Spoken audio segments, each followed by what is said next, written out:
Le défilé regroupe le 14 juillet, Mardi Gras, la Foire du Trône, le Cirque Pinder et le Carnaval de Dunkerque.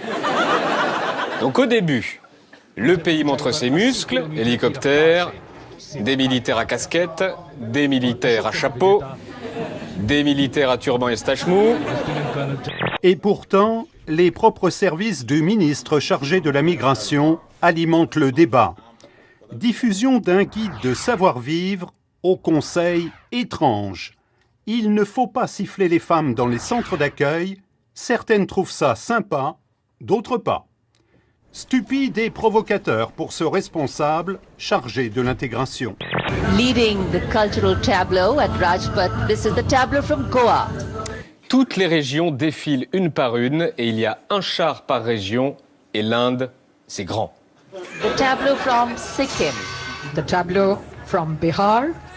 Alors là, on a une image de François Hollande qui soit fait semblant de s'intéresser, soit se demande s'il ne s'est pas trompé de spectacle.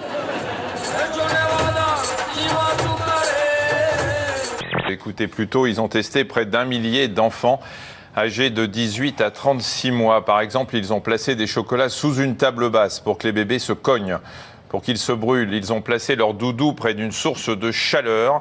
Et voici les conclusions de l'étude. Tenez-vous bien, le bisou magique ne serait pas efficace.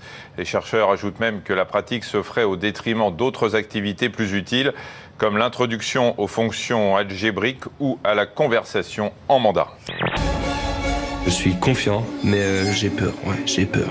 Elle a des ongles très très pointus, mais j'espère qu'elle n'a pas envie de me faire de mal. En fait, je suis plein de nœuds, je suis crispé.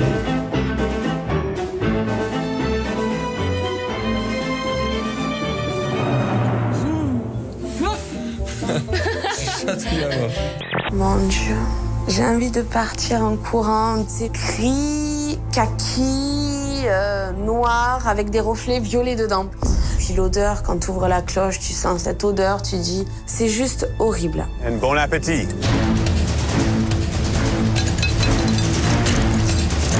Je cherche pas à comprendre.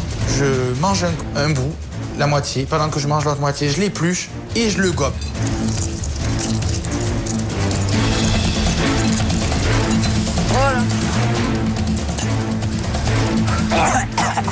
Comme on dit, on réserve toujours le meilleur pour la fin.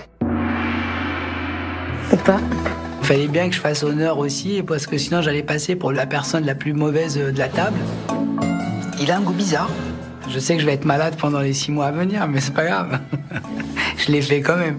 On appelle ça 900 ans. Ils ont mis ça sous des pailles. Et il garde pendant des années. Très sympa.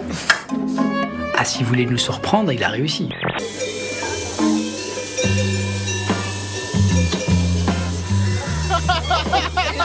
C'est vachement bon. J'ai voulu goûter parce qu'on m'a toujours dit que c'était bon et que c'était chaud.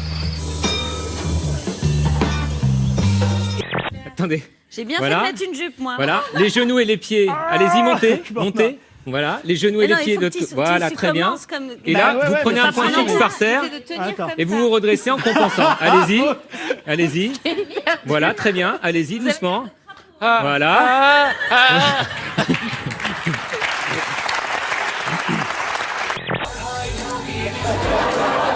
Il y a les portables qui marchent, ça représente les initiatives du gouvernement. Ici par exemple, c'est la promotion du numérique.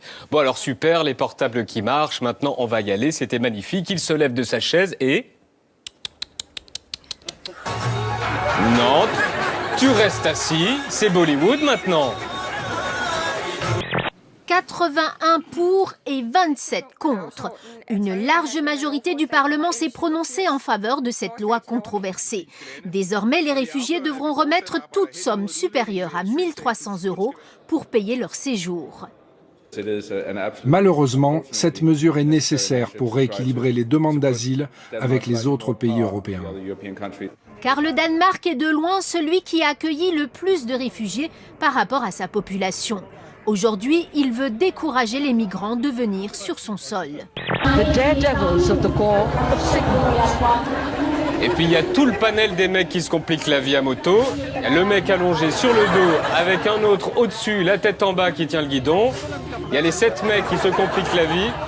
Et il y a ceux qui se compliquent encore plus la vie avec le mec qui tourne en haut. Lorsqu'ils sont bien programmés, les standards peuvent même se montrer étonnamment perspicaces. Démonstration. Le meilleur journaliste de TF1, s'il vous plaît. Avez-vous bien demandé, Monsieur Jean-Pierre Pernaut? Vraiment? Il marchait bien celui-là.